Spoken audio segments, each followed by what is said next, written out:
Hariom friends. रोज सवेरे की भांति आज भी हम संतों द्वारा दिए गए कुछ सूत्रों पर चर्चा करेंगे। संतों से पूछा गया, जो बुद्ध पुरुष हुए उनसे पूछा गया कि भजन वास्तव में भजन क्या है और भजन की क्या विधि है, भजन को कैसे किया जाए। तो भजन का मतलब क्या है, इस विषय में जो रियलाइज्ड सेजेज हैं उनका कहना है, जब आपके जीवन में सेवा, त्याग और प्रेम, आपके जीवन में सेवा, त्याग और प्रेम तीनों इकट्ठे हो जाएं, तब भजन होगा। भजन में सेवा भी है, भजन में त्याग भी है और भजन में प्रेम भी है। तो जो कर्म है, कर्म से तो सेवा करो, और चाहना को छोड़ के अचाह हो जाओ तो त्याग हो जाएगा, और भगवान को अपना मानकर प्रेमी हो जाओ। तो जब आपके अंदर सेवा, त्याग और प्रेम तीनों इकट्ठे हो जाएंगे, तब वास्तविक भजन होगा। संत आगे कहते हैं कि जब तक आप भगवान को अपना नहीं मानोगे तो भगवान प्यारा नहीं लगेगा, और जब तक भगवान प्यारा नहीं लगेगा तब तक उसकी याद आपको नहीं आएगी, और जब तक उसकी याद नहीं आएगी तो भजन न होगा नहीं। तो प्रभु से संबंध बनाने के लिए प्रभु के प्रेम की आवश्यकता अनुभव करनी पड़ेगी। हमें प्रेम उसी से होगा जिसकी हमें आवश्यकता हो। तो इसलिए भजन का जो वास्तविक मतलब है, किसी भी धर्म में, किसी भी मजहब में, वो है सेवा, त्याग और प्रेम तीनों आपके जीवन में आ जाए। और भजन करने की जो विधि या उपाय बताया गया, वो है प्रभु में आस्था, ईश्वर में आस्था, विश्वास, श्रद्धा और आत्मीयता। ईश्वर में आपका पूरा विश्वास हो जाए, ईश्वर में आस्था हो जाए, ईश्वर में श्रद्धा हो जाए और ईश्वर के साथ आत्मीयता हो जाए। और ये जब चारों बातें आपके जीवन में आ जाएंगी तो भजन खुद ब खुद हो जाएगा। और इनके आने से क्या होगा? इनके आने से आप आपको लगेगा प्रभु हैं। आस्था का मतलब प्रभु हैं, श्रद्धा का मतलब प्रभु सर्वश्रेष्ठ हैं, श्रद्धा और विश्वास का मतलब सुख और सौंदर्य के भंडार हैं, और आत्मीय का मतलब है वो मेरे हैं। जब ये चारों बातें आपने मान ली, तब वास्तविक भवन होगा, भजन होगा। यानी आस्था, श्रद्धा, विश्वास और आत्मीयता ईश्वर के साथ हो जाए तो क्या होगा? प्रभु हैं, प्रभु के होने में कोई संशय नहीं रहेगा। वो सर्वश्रेष्ठ हैं, आनंद और सौंदर्य के भंडार हैं, और वो मेरे हैं। ये चारों बातें जब आपकी मान्यता में गहरा जाएंगी तो फिर वास्तविक भजन होगा। आपने देखा है कि जिसमें प्रीति होती है, जिसमें प्रीति होती है उसकी स्मृति खुद हो जाती है। जिससे हम प्रेम करते हैं उसकी स्मृति आती रहती है। अतः स्वतः स्मृति का होना ही सच्चा भजन है। खुद ही स्मृति ईश्वर की रहे हमेशा, प्रभु मेरे, हे प्रभु मैं आपको ना भूलूं। राम सुखदास जी थे, एक रियलाइज सेज, ऋषिकेश में रहते थे, कभी जाके मिलते थे। वो ये हे प्रभु मैं आपको एक क्षण के लिए भी ना भूलूं। जिससे आपका प्रेम होता है, राग भी होता है कभी कभी, उसमें भी ऐसी बात आ जाती है। तो एक क्षण को भी मैं आपको ना भूलूं, तो हमें अपनी प्रीति भगवान से जगानी है, तो स्वतः स्मृति रहे भगवान की। और उसमें बाधा क्या है? उसमें बाधा है जब तक ममता, कामना और आसक्ति रहेगी। जब तक ममता, मेरापन, कामना, कुछ चाहना रहेगी, कुछ आसक्ति, अटैचमेंट रहेगा, तब तक भजन नहीं होगा। भजन होगा ही तब जब आपका मेरापन छूट जाए, कामना और आसक्ति, चाहना छूट जाए, तब ही वास्तविक भजन होगा। ममता और कामना का त्याग किए बिना प्रभु में आस्था हो ही नहीं सकती।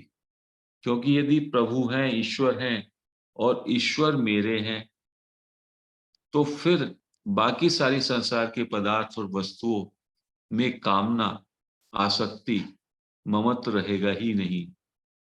तो उनका त्याग होने पर, संसार की वस्तुओं का ममता, कामना, आसक्ति का त्याग होने पर सेवा, त्याग और प्रेम की प्राप्ति स्वतः होती है। सेवा, त्याग और प्रेम आपके जीवन में आ जाएगा, क्योंकि कर्म जो है से आपकी सेवा होगी, अचाह होकर के आप त्याग करोगे और भगवान को अपना मानकर, भगवान को परम आत्मीय मानकर प्रेमी हो जाओगे। तो सेवा का क्या अर्थ है आगे बताया गया। जो भी कुछ आपको मिला है, जो भी कुछ आपको मिला है, आपकी सामर्थ्य, आपकी योग्यता, आपकी धन सामग्री, उस सबको प्रभु के नाते, प्रभु के आत्मीय होने के नाते दूसरों की सेवा में लगा दो और सबके साथ भलाई करो, अच्छा व्यवहार करो। यह सेवा ही प्रभु की पूजा है। इसी सेवा का नाम भजन है। सेवा क्या है? जो भी कुछ आपके पास है, आपका शरीर, आपकी धन सामग्री, आपकी शक्ति, आपकी योग्यता, आपकी सामर्थ्य, वो प्रभु के आत्मीय होने के नाते जो भी जीव जंतु, जो भी सब कुछ जगत है, जो प्रभु का की ही एक लीला है या प्रभु की ही एक क्रिएटेड सृष्टि है, उसकी सेवा में लगा दो। सबके साथ भलाई करना, सबसे अच्छा व्यवहार करना, ये ही सेवा प्रभु की सेवा है और इसी सेवा का नाम भजन है।